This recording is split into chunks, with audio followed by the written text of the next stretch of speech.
রাধে রাধে বন্ধুরা, রাধে রাধে বলবো না জয় শ্রীরাম বলবো বলো? ঠিক আছে, দুটোই চলো, বলাই যাক। রাধে রাধে এবং জয় শ্রীরাম। কেমন আছো? আশা করি ভালো আছো। আমরা সকলে রেডি হয়ে গেছি, জেঠিকেও রেডি করিয়ে দিয়েছি। ওদিকে জেঠু রেডি হচ্ছে, আমরা এদিকে বেরিয়ে দাঁড়িয়ে আছি।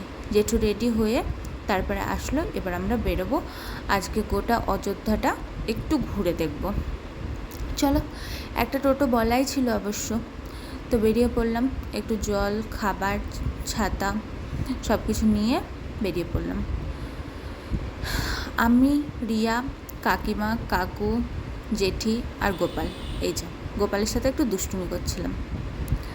আমিও কম বদমাইশ না, ওই হাতে পায়ে বড় হয়েছে, বাকিটা শয়তানি বুদ্ধিতে ভরা। বাচ্চাদেরকে নাড়তে একটু একটু ওদের সাথে দুষ্টুমি করতেও খুব ভালো লাগে। রাস্তাগুলো দেখছিলাম, এখানে প্রচুর বানর জানো, কিন্তু বৃন্দাবনে যতটা উৎপাত এখানে অতটা নয়। অযোধ্যাতে সবাই অন্তত শান্ত প্রকৃতির। এই যে গল্প করতে করতে আমরা একটা মন্দির দর্শন করতে চলে আসলাম। প্রথমে আমরা এই মন্দিরটা দর্শন করব, আর এখানে জেঠি বলছে 2 দিকে হাত দিয়ে তারপরে আসবি। এখানে রয়েছে 4 ধাম একসাথে। মন্দিরের সামনে লেখাই ছিল 4 ধাম, বুঝতেই পারবে। এই যে বানরগুলোর সামনে দিয়ে পাশ দিয়ে চলে যাচ্ছে, তবুও কিচ্ছু বলছে না। নির্ভাবনায় ফোন বের করা যায়, কিন্তু বৃন্দাবনে কোনো মতেই সম্ভব না। ফোন, চশমা এরা খুব পছন্দ। এই যে এখানে 4 জন রয়েছেন, জগন্নাথ দেব, বলরামজি, সুভদ্রা, তারপরে হচ্ছে মহাদেব, সবাই রয়েছে এখানে। এই যে ভগবান শ্রীকৃষ্ণ। মন্দিরগুলো খুব সুন্দর, প্রত্যেকটা মন্দিরই প্রায় পুরনো আদলে। একমাত্র রাম মন্দিরটাই নতুন করে কাজ হচ্ছে। ওটা দর্শন করার পর আমরা সামনে আর একটা মন্দির ছিল, সেখানে চলে আসি। এই মন্দিরটা প্রচুর বড়।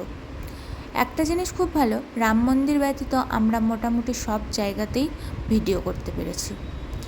এখানে প্রত্যেকটা চিত্রপট রয়েছে এবং রামের সমস্ত লীলা এখানে দেখানো হয়েছে। আর প্রত্যেকটা নিচে হিন্দিতে লেখাও রয়েছে কখন কি করেছেন। চলো, আগে তো এগুলো দর্শন করে ভগবানকে দর্শন করে নিই, তারপরে এই যে চলো। এখানে দেয়ালে জানো তো ভগবান রামের সমস্ত কথা লেখা আছে। এই যে এত বড় জায়গাটায় গোটা দেওয়ালে এইভাবে খোদাই করে লেখা হয়েছে।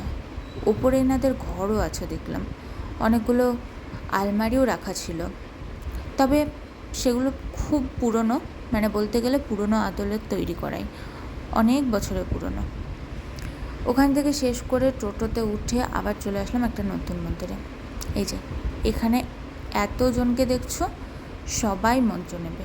এই যে এখানে যতজনকে দেখছো ভগবান রয়েছেন, সবগুলোতে রূপোর অলংকার পরানো আছে। ভগবানকে দর্শন করে এখানে একটু দাঁড়ালাম। কত সুন্দর না পরিবেশটা। আর এটি হচ্ছে আমাদের রামের চরণ।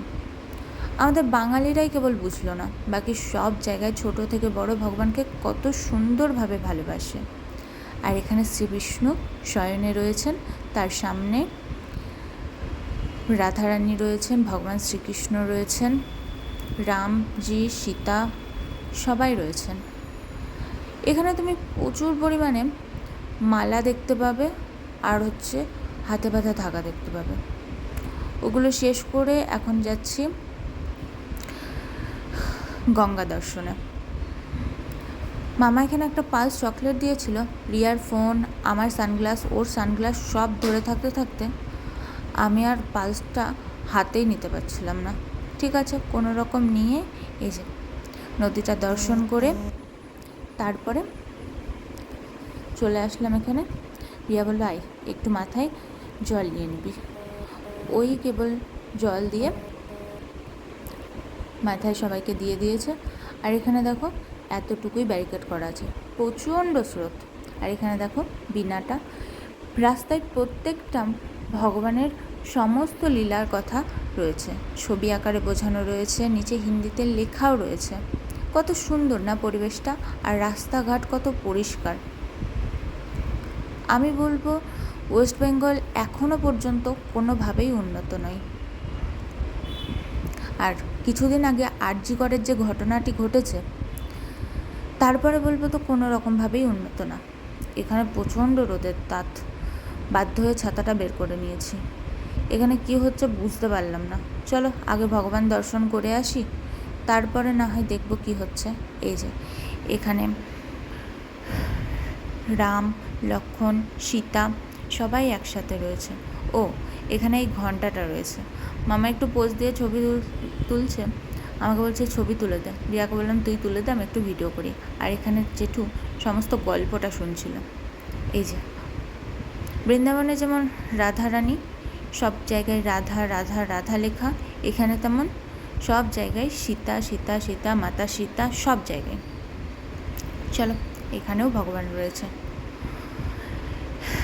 এখানে রামজি, মাতা সীতা এবং হনুমানজি রয়েছে, এবং সেই বুক চিরে দেখানোর গল্পটার মতো এখানে সেটাও রয়েছে। তারপরে আর একটা মন্দির দর্শন করতে আসলাম।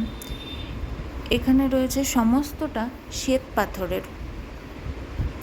আজকে এখানে আছে মহাদেবের প্রতিষ্ঠান, তাই আগে প্রথমে নাম হচ্ছে, তারপরে ওইদিকে হচ্ছে মহাদেবকে সমস্তভাবে জোগাড় যন্ত্র করে প্রতিষ্ঠা করা হবে। এই যে দেখো কত সুন্দর, সবটা কাজ হয়নি, কিছুটা রং হয়েছে কিছুটা হয়নি, আর সবগুলো শ্বেত পাথরের। এগুলো নাকি শুনলাম রাজস্থান থেকে আসে। যাই হোক, পুরোটাই এখন এখানে আমাদের কাছে গল্পের আকারে তুলে ধরা হয়েছে। আর এখানে দেখো কি সুন্দর পদ্ধতি না, ওই যে প্লাস্টিকের যে ঝুড়িগুলো ব্যবহার করি আমরা, সেগুলোতে গাছ লাগানো। আর এই জায়গায় মহাদেবকে প্রতিষ্ঠা করা হবে। এখানে আসলাম সূর্যকুণ্ড। এই যে বানরগুলোকে দেখো নিজেরা মারামারি করছে, তবে মানুষের কখনো ক্ষতি করে না এরা। প্রচণ্ড রোদ আর প্রচণ্ড গরম, কি আর করব। চলে মাঝে এখানে অনেকক্ষণ বসেছিলাম। আর এই যে রিলস ভিডিও শ্যুট করার জন্য এখানে সমস্ত ব্যবস্থা আছে। তো ইনি বললেন একজনের 30 টাকা, আর দুজন করলে 50 টাকা। বানরটাকে দেখো কত কিউটভাবে বসে আছে না। জল দেখিয়ে আর সামলাতে পারলাম না, ওদিক থেকে এই দিকে এসে দাঁড়ালাম। কত সুন্দর না। রাত্রিবেলায় নাকি এখানে লাইটিং জ্বলে, আর তার সাথে ঝর্ণা। আর এই ঝর্ণা আর লাইটিংয়ের আলোতে বোঝানো হয় রামজির সমস্ত কিছু কাহিনী, ছোট থেকে বড় হয়ে ওঠা, বনবাস থেকে শুরু করে লঙ্কা জয় করা, সীতা উদ্ধার, সব কিছু। আর এই যে এখানে এই মন্দিরটা ছিল, দর্শন করে নিচ্ছে। আর এই বাড়িটাকে দেখো, এখানে প্রায় বাড়িগুলোই ইটের তৈরি, কোনো প্লাস্টার নেই, আবার খুব পুরনো। আর এখানে হচ্ছে পুরোটা হচ্ছে পদ্ম ফুল রয়েছে এখানে। আর এই যে এই মন্দিরটা দেখো। তারপরে এখানে এলাম, মাতাজি এবং রামজিকে দর্শন করলাম। দর্শন করে একটু বসেও গেলাম। এত ঠান্ডা পরিবেশটা না, আর শরীরটা নিচ্ছে না, ঠিকমতো ঘুম নেই, খুব ক্লান্ত, বিশ্রাম নেই, ওই একটু ঘুমোচ্ছি আবার যা তাই। এখানে দোকানগুলো দেখছিলাম, এখানে বেশিরভাগ না শুধু ওই সিঁদুরে বিক্রি হচ্ছে দোকানে। চলো ভগবানকে দর্শন করি। আর এই দুই দিকে না নিচে যাওয়ার রাস্তা, সেখানে ভগবানের রান্না হয়। এখানে একটা গোপালও আছে, গোপালকে দোলনায় বসিয়েও দিয়েছে, দেখো কত সুন্দর লাগছে না। আর এই যে এখানে হনুমানজি আর লক্ষ্মণের যখন মিলন হয়েছিল, তখনই এইটাকে প্রতিষ্ঠা করা হয়েছিল, এই জায়গায় মিলন হয়েছিল। আর এখানে নাকি ভরতজির পাদুকা। আমরা প্রথমে শুনেছিলাম যে এটা রামজির, কিন্তু পরে শুনলাম যে না, প্রাচীন মন্দিরে গিয়ে জানতে পারলাম এটা ভরতজির। আর এখানে রয়েছে রামজির পাদুকা। প্রায় প্রত্যেকটা মন্দিরে জানো তো একটা করে কুলার আছে। আর দুপুরের দিকে এসেছি তো মন্দিরটা অনেকটাই ফাঁকা। এই যে ইনি হলেন রামজি, আর ওই যে দেখছো ওটা হলো রামজির পাদুকা। কথা বলতে বলতে গল্প করতে করতে অনেকটাই চলে এসেছি। এবার চলো, এখানেও একটা মন্দির রয়েছে। মন্দিরগুলো গাছের তলায় হওয়ায় পরিবেশটা অসম্ভব সুন্দর। এই যে ভগবান দর্শন। ভগবানকে এখানে এসির মধ্যে রাখা হয়েছে, এসি এবং কুলার দুটোই আছে। কী করবো, ভগবানের তো গরম লাগে, শুধু মানুষের গরম লাগে তাই তো না। এই যে এনাকে দর্শন করে এখানে চলে আসলাম মহাদেবের দর্শনে। তার আগে একটু আখের রস পেয়ে নিলাম, এত সুন্দর, আর একটা আইসক্রিমও, আর সাথে একটু কোল্ড ড্রিঙ্কসও ছিল।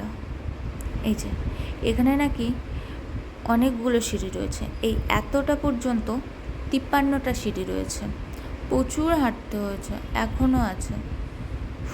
আর বললাম না, এখানে বাড়িগুলো মন্দিরগুলো প্রায় পুরনো আদলের, নতুন বলতে পুরো শুধু ওই রাম মন্দিরটাই রয়েছে, তাও এখানে কমপ্লিট হয়নি।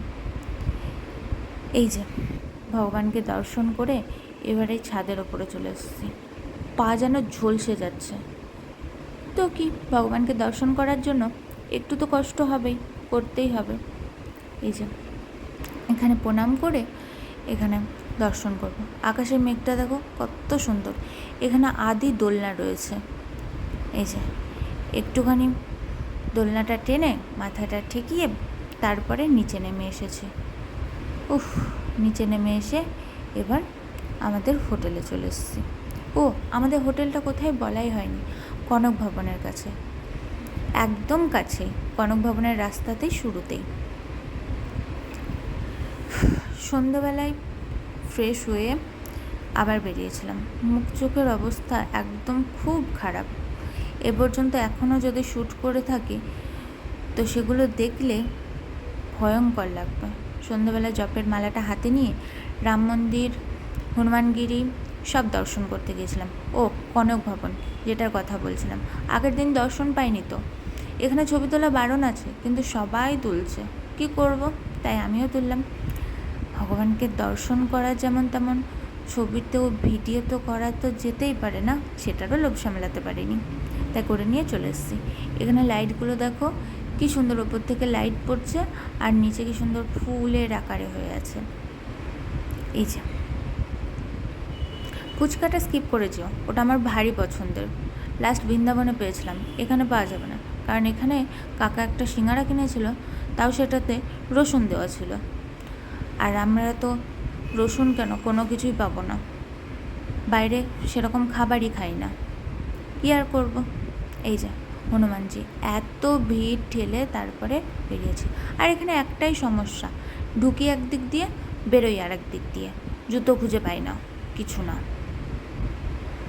এই যে এবার রিয়া এখানে কেনাকাটা করতে এসছে, এই ব্যাগগুলো দেখো কত কিউট, বড়রা ওখানে কেনাকাটা করছিলো আর আমরা এখানে এগুলো দেখছিলাম। অনেকটা টাইম পাস করার পর এখানে দেখো কি কিউট গোপালটা, তাই না, একদম কিউট লাগছে। আর ওই যে বড় মূর্তিটা দেখছো, ওটা প্রায় 2500 টাকা দাম। আর এই যে রাম মন্দিরের প্রত্যেকটা দেওয়ালে খোদাই করে সুন্দর করে নকশা করে রাখা হয়েছে, বলতে গেলে 100 ভাগের মধ্যে 96 ভাগ বাকিই আছে। তারপর এখান থেকে নিয়েছিলাম লাড্ডু, আমি আমার বাড়ির জন্য, রিয়ারা রিয়াদের বাড়ির জন্য, আর একটু কালকে ভগবানকে প্রসাদ মানে ভোগ দেওয়ার জন্য। এখন বাজে 12টা 6, রাত 12:30 বাজে। ইনি এখন করছেন রিলস, আর আমাদের এখানে হচ্ছে রিলসের জন্য শ্যুট করব, তাই এই যে, আর জেঠি ঘুমিয়ে গেছে, আর ইনি এখন রিলস করে নাচ করছে। ম্যাডাম রিলসটা একটু দেখাবেন, কী রিলস বানিয়েছি? বাট আমাদের ব্যাকগ্রাউন্ডটা এইটা নেওয়ার কারণ হচ্ছে এখানে একটা এসি রয়েছে ভিআইপি, যেটা দেখানো খুব দরকার ছিল, সেই জন্য আমরা এই ব্যাকগ্রাউন্ডটা চুজ করেছি। আর এখন ইনি বসে বসে আবার একটা রিলসের জন্য শ্যুট করবে, সেই নিয়ে এখন খুঁজে বেড়াচ্ছে কী করবে। আর আমাদের হচ্ছে দুটোই ঘুম থেকে ওঠা, এখন বাজছে হচ্ছে 12টা 41, আর ঘুমিয়ে কাজ নেই, সেই জন্য আমরা এখন রিলস করে শ্যুট করছি।